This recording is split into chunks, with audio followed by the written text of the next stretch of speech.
Hello everyone, I'm Toothy, and today we are talking about Dead by Daylight's most problematic killer, the Skull Merchant, and what I would do to either alleviate or even completely fix their power. Before we can get into the fixes, let us dive into a brief history of the Skull Merchant to understand what has led up to her being so hated by the community. The Skull Merchant gains her reputation all the way back from her release in 6.6.0. Because the Skull Merchant was entirely built on being a tracking killer, her lack of chase potential led to players equipping dry kick builds in the hopes of bringing out matches for long enough to deplete the map of resources and eventually win. Eventually, this just evolved into holding the game hostage for an hour until the server would eventually forcefully shut down, causing the killer to win by default. Although, at the time, this was mostly at the fault of perks such as Overcharge and Call of Brine, though Skull Merchant's power also amplified the problem. Gameplay like this caused behavior to immediately jump in just weeks later with a list of changes in an attempt to make the Skull Merchant less capable of holding 3 gens, which was closely followed by another meta perk update in 6.7.0, which would nerf both Overcharge and Call of Brine. The end result of this is that Skull Merchant players were still able to hold the game hostage, except now her chases also became far less interactive with her base kit haste and dissolution, essentially killing any and all skill expression that could occur in these matches. Given that these changes did not fix the Skull Merchant, let us now go over what changes can be done to alleviate or even solve the following problems, such as her ability to secure and maintain a 3-gen for prolonged periods of time, her uneventful chase, and also the lack of skill expression. To set the expectations of these ideas, this is intended to be a set of solutions to address the Skull Merchant without fundamentally changing your core identity so that it is both as realistic as possible for behavior to change her, and something that will not ruin the aspects that non-malicious Skull Merchant players enjoyed her for, being a killer built to track and pursue her targets. As a bonus, changes to both her add-ons and personal perks will also be included at the end. First, let us break down the sets of changes that will be included, such as changes to the lock-on, her drones, active claw traps, expired claw traps, and her radar. First set of these changes come to the Skull Merchant's lock-on mechanic to address her ability to secure a 3-gen. Lock-on will now require 15 charges to mark a survivor or otherwise 15 seconds. Lock-on will now deplete at a rate of 0.5 charges per second after a 10-second delay. Simply put, these first two changes give survivors more time to be in an active drone's radius before being penalized, while the adjustment to the depletion rate simply ensures that the buildup depletes at the equivalent rate from before. Survivors who become locked on suffer a permanent 10% hindered effect and killer instinct for as long as they remain in the drone's radius. However, both the killer instinct and hindered effects will linger for an additional 8 seconds upon leaving the drone's radius. These changes effectively allow for healthy survivors to have more agency by granting them a choice. Healthy survivors can now choose between powering through a generator at the risk of becoming an easier target, or they can hack the drone like before, while healthy survivors will have the chance to actually get away. Should they choose to power through lock-on, injured survivors will need to be more careful as hindered is a far more consequential effect for them. With these changes in mind, let us move on to the drones as the next set of changes focus on catching survivors off guard. Standing in the radius of an active drone will now immediately grant the Skull Merchant both the undetectable and 2% haste effects, which will linger for 8 seconds upon leaving the drone's active zone. These first two changes to the drones improve the Skull Merchant's ability to sneak up on survivors by allowing her to get further away from the drones while undetectable, while the haste effect would primarily be to better allow for unique pathing to catch survivors off guard. Drones now only have a placement restriction of needing to be further than 4 meters away from another drone.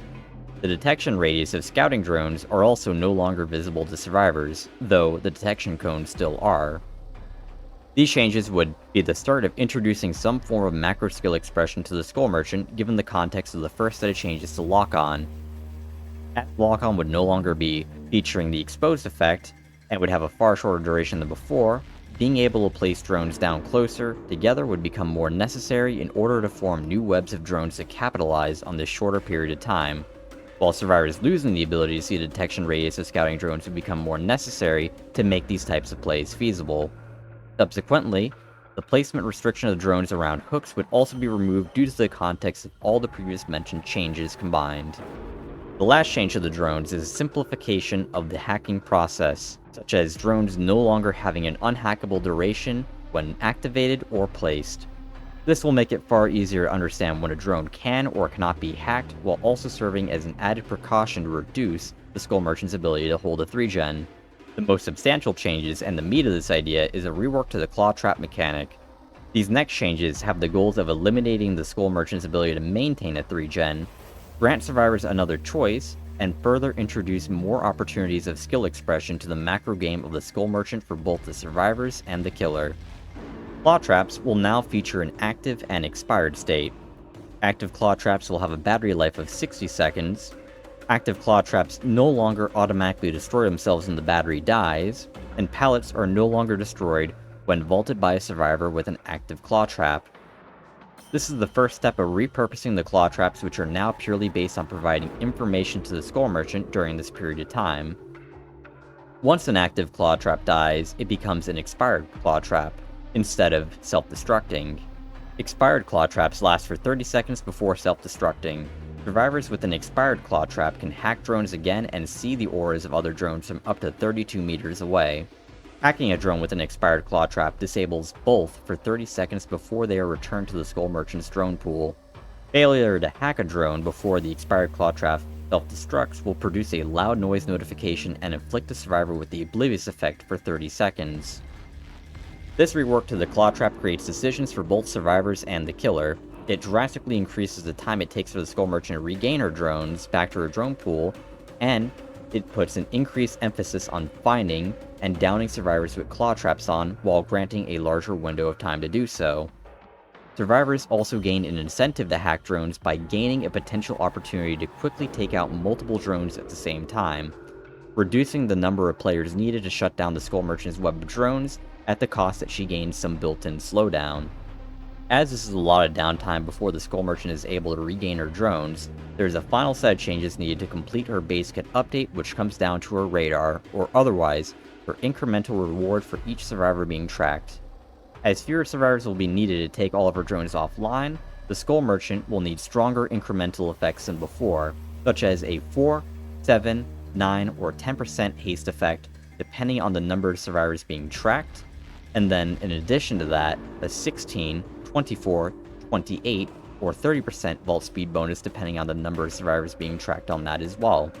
Should a group of survivors be playing the macro game correctly, the Skull Merchant should never benefit from the fullest effects of these incremental bonuses, which is why the vault speed bonus has been included and why the haste effect is a little stronger than before, since effectively only 2 survivors would be needed to take all the drones down. All these base kit changes in mind allow for the Skull Merchant to maintain her core identity while greatly reducing the viability of holding a 3-gen for prolonged periods of time, along with increasing the skill expression and decision making involved on both sides. As her base kit is very different with these changes in mind, that also means that her add-ons must also be updated, which I'll be briefly going over. First, let us start off with her commons. We have Ultrasonic Trap Speaker, which will now reduce the time it takes for the expired claw traps to self-destruct by 10 seconds. High Power Floodlight, which now reveals all tracked survivors with Killer Instinct whenever you pull up the radar, regardless of if the survivor is locked on or not. High Current Upgrade, which now reduces the cooldown of manually activating drones by 2 seconds. And Addi Valenti, which now increases the maximum detection range of drones by up to 5 meters, when the detection range doesn't include an unfinished generator. This increase happens over the course of 1 second after placing the drone and immediately pauses if the detection zone comes into contact with an unfinished generator. For our uncommons, we have Stereo Remote Mic, which now reveals the auras of totems, chests, pallets, vaults, and hooks within 32 meters of you when standing inside the drone's active zone. These effects persist for as long as you benefit from the lingering haste and undetectable effects. Shotgun Speakers now instantly locks on survivors who complete any actions within the detection zone of a drone. Survivors locked on by this add-on remain locked on for twice as long. Supercharge now increases the duration of lingering, haste, and undetectable effects by 4 seconds. While these effects persist, you also destroy breakables 15% faster. Low Power Mode now increases the active duration of drones by 10 seconds when an unfinished generator isn't within the detection zone. Adaptive lighting now increases your lunge duration by 0.3 seconds when inside of the drone's active zone. This effect persists for as long as you benefit from the lingering haste and undetectable effects. Moving on to the rares, we have Vital Targeting Processor, which increases the rate survivors get locked on by 50%. Powdered Glass, which makes survivors suffer the broken effect for 90 seconds when attacked with an active claw trap equipped. Loose Screw, which now increases the strength of the locked on hindered effect by 5% and increases the duration of locked on by 4 seconds.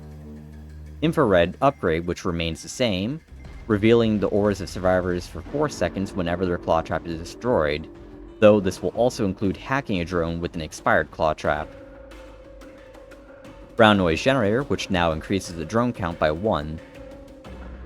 Moving on to some of the more interesting add-ons, we have the very rares, which includes Randomized Strobes, which replenishes the battery life of all active claw traps by 35% when a survivor with the claw trap enters the dying state. Geographical Readout, which now enables you to call drones to your current location using the secondary power button when you have your radar pulled up. These drones remain active until they reach a wall, another drone, or the position you activated it from. Prototype Rotor has a slight upgrade, where scouting drones have 3 detection cones instead of 2. Like before though, survivors who cause scouting drones to activate will grant you the 5% haste effect when you walk through the detection zone until the next time you attack a survivor. Also like before, this effect does not stack with itself. Advanced Movement Prediction remains unchanged, revealing the auras of survivors for 6 seconds when they enter the detection zone of an active drone. Lastly, we have the Ultra Rares, of which expired batteries will remain the same, where all survivors start the trial with an active claw trap at 40% the normal battery life. And finally, Iridescent Unpublished Manuscript, which will activate all scouting drones when a survivor with a claw trap is put into the dying state.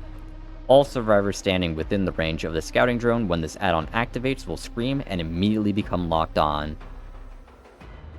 These add-on changes are a necessity given the drastic changes to the Skull Merchant's kit, but they also provide more playstyles and choices for people to mess around with by giving the chance to toy around with more chase potential, modifications to the drones themselves, and making lock-on a more threatening effect.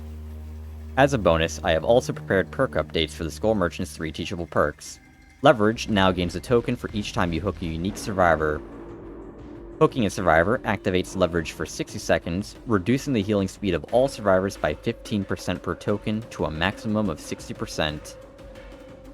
Game Afoot now gains a token for every 30 seconds spent in chase to a maximum of 2, 3, or 4 tokens. Destroying a Breakable consumes a token, granting the 5% haste effect for 10 seconds. Chasing the Obsession when destroying a Breakable activates Game Afoot without consuming a token. And hitting a survivor with the most chase time by any means turns them into the Obsession. Thwack now gains a token for every 30 seconds spent in chase, to a maximum of 2, 3, or 4 tokens.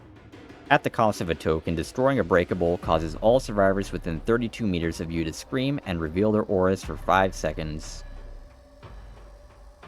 And that right there wraps up all the ideas that I have for the Skull Merchant. Feel free to let me know whether or not you think that I have fixed the Skull Merchant with my ideas in the comments below, as I'm open to hearing what you all think about it. Otherwise, also let me know what you think about the video, as I intend on making a video like this once a week to talk about the various problems within Dead by Daylight and how to fix it. And as always, thank you for watching.